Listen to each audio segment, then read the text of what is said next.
জাতীয় নির্বাচনকে সামনে রেখে বিএনপির ভেতরে রাজনৈতিক উত্তাপ দিন দিন আরও বেড়েই চলছে।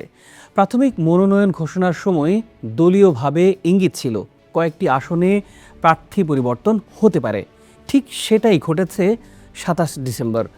অনেকটাই চমক দিয়েই বিএনপি একাধিক গুরুত্বপূর্ণ আসনে প্রার্থী পরিবর্তনের সিদ্ধান্ত নিয়েছে।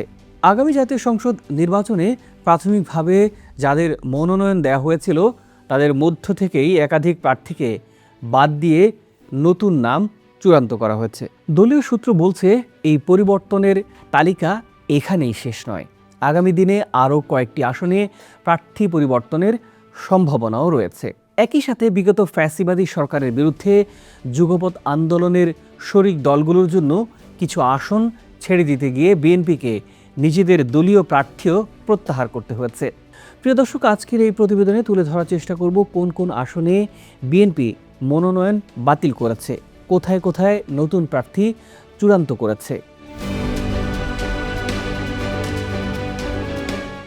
আমরা শুরুতেই ঢাকা ১২ আসন নিয়ে কথা বলবো। ঢাকা উত্তর সিটি কর্পোরেশনের ২৪, ২৫, ২৬, ২৭, ৩৫ ও ৩৬ নম্বর ওয়ার্ড নিয়ে গঠিত ঢাকা ১২ আসনটি। এখানে বিএনপি আসন সমঝোতার মাধ্যমে বিপ্লবী ওয়ার্কার্স পার্টির সাধারণ সম্পাদক সাইফুল হকের জন্য আসনটি ছেড়ে দিয়েছে। এই আসনে বিএনপির প্রার্থী ছিলেন যুবদলের সাবেক সভাপতি সাইফুল আলম নীরব। তাকে বাদ দিয়ে সাইফুল হকের মনোনয়ন চূড়ান্ত হওয়ায় তৃণমূল পর্যায়ে তীব্র অসন্তোষ সৃষ্টি হয়েছে। কারণ সাইফুল আলম নীরব দ্বিতীয় দফায় মনোনয়ন পেয়েছিলেন। পিরোজপুর ১ আসন। নাজিরপুর, পিরোজপুর সদর ও জিয়ানগর উপজেলা নিয়ে গঠিত পিরোজপুর ১ আসন। এই আসনে চূড়ান্ত মনোনয়ন পেয়েছেন বিএনপির কেন্দ্রীয় নির্বাহী কমিটির সদস্য, জেলা বিএনপির সাবেক আহ্বায়ক অধ্যক্ষ আলমগীর হোসেন। এর আগে এই আসনে জোটভুক্ত জাতীয় পার্টির কাজী জাফর গ্রুপের সাবেক মন্ত্রী মোস্তফা জামাল হায়দার মনোনয়ন পেয়েছিলেন। জাতীয় পার্টি ছেড়ে বিএনপিতে যোগ দিয়ে মনোনয়ন পেলেও মাত্র ২ দিনের মাথায় তার মনোনয়ন বাতিল করা হয়। যশোর ৬ আসন। কেশবপুর উপজেলা নিয়ে গঠিত যশোর ৬ আসনে প্রাথমিকভাবে মনোনয়ন পেয়েছিলেন ছাত্রদলের সাবেক কেন্দ্রীয় সভাপতি কাজী রওনকুল ইসলাম শ্রাবণ। তবে হঠাৎ করেই তার মনোনয়ন বাতিল করে দলের কেন্দ্রীয় সদস্য ও উপজেলা বিএনপির সভাপতি আবুল হোসেন আজাদকে প্রার্থী ঘোষণা করা হয়েছে। এ সিদ্ধান্তে এলাকায় ব্যাপক প্রতিক্রিয়া ও ক্ষোভের সৃষ্টি হয়েছে। যশোর ৫ আসন। মনিরামপুর উপজেলা নিয়ে গঠিত এই আসনে প্রথমে মনোনয়ন পেয়েছিলেন অ্যাডভোকেট শহীদ ইকবাল হোসেন। পরে জোট শরিক জমিয়তে ওলামায়ে ইসলামের একাংশের সিনিয়র যুগ্ম মহাসচিব মুফতি রশিদ বিন ওয়াক্কাসকে মনোনয়ন দেওয়া হয়েছে। যশোর ৪ আসন। ভাগারপাড়া, অভয়নগর উপজেলা ও বসুন্দিয়া ইউনিয়ন নিয়ে গঠিত এই আসনে ইঞ্জিনিয়ার টি.এস. আইয়ুবের মনোনয়ন বাতিল করে অভয়নগর উপজেলা বিএনপির সভাপতি মতিউর রহমান ফরাজিকে প্রার্থী করা হয়েছে। যশোর ১ আসন। শার্শা উপজেলা নিয়ে গঠিত যশোর ১ আসনে মুফিকুল হাসান তৃপ্তির পরিবর্তে শার্শা উপজেলা বিএনপির সাধারণ সম্পাদক নুরুজ্জামান লিটনকে মনোনয়ন দেওয়া হয়েছে। চট্টগ্রাম ১০ ও ১১। চট্টগ্রাম ১০ আসনে প্রাথমিকভাবে মনোনয়ন পেয়েছিলেন আমির খসরু মাহমুদ চৌধুরী। পরে তাকে সরিয়ে চট্টগ্রাম ১১ আসনে প্রার্থী করা হয়েছে। চট্টগ্রাম ১০ আসনে নতুন করে মনোনয়ন পেয়েছেন জাতীয়তাবাদী শ্রমিক দলের সভাপতি সাইদ আল নোমান। চট্টগ্রাম ৪ আসন। সীতাকুণ্ড ও আকবর শাহ পাহাড়তলির অংশ নিয়ে গঠিত এই আসনে কাজী সালাউদ্দিনের পরিবর্তে সাবেক যুগ্ম মহাসচিব মোহাম্মদ আসলাম চৌধুরীর নাম চূড়ান্ত করা হয়েছে। মুন্সিগঞ্জ ২।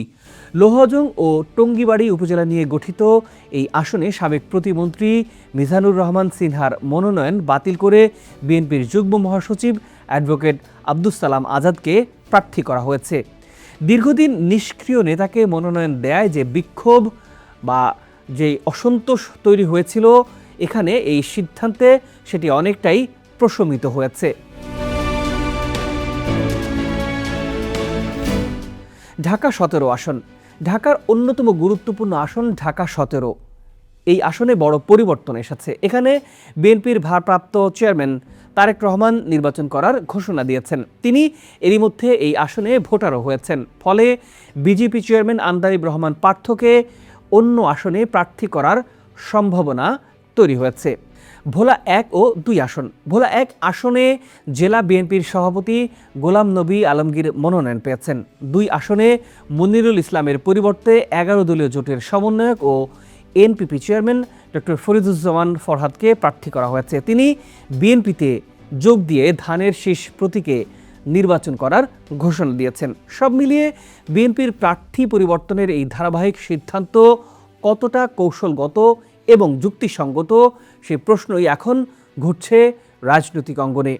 এই পরিবর্তনগুলো নিয়ে আপনার কী মতামত? প্রিয় দর্শক, নিশ্চয়ই আপনি কমেন্ট করে জানাতে ভুলবেন না। আজ এ পর্যন্তই। ভালো থাকুন, সুস্থ থাকুন। চ্যানেলটি সাবস্ক্রাইব করে পাশেই থাকুন।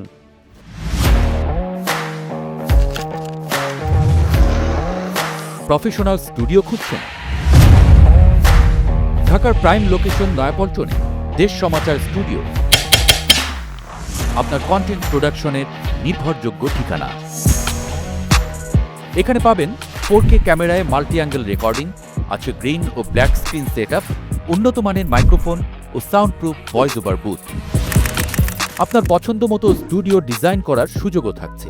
হযরত Shahjalal news content, talk show, interview বা পডকাস্ট যা কিছুই করেন এখানে পাবেন প্রফেশনাল সেটআপ আর ফুল এডিটিং সাপোর্ট। আপনার চাহিদা অনুযায়ী বুক করতে পারেন আজই। কল কিংবা হোয়াটসঅ্যাপ করুন এই নাম্বারে 01-720-210657। ভিজিট করুন আমাদের ওয়েবসাইট ও ফেসবুক পেজ।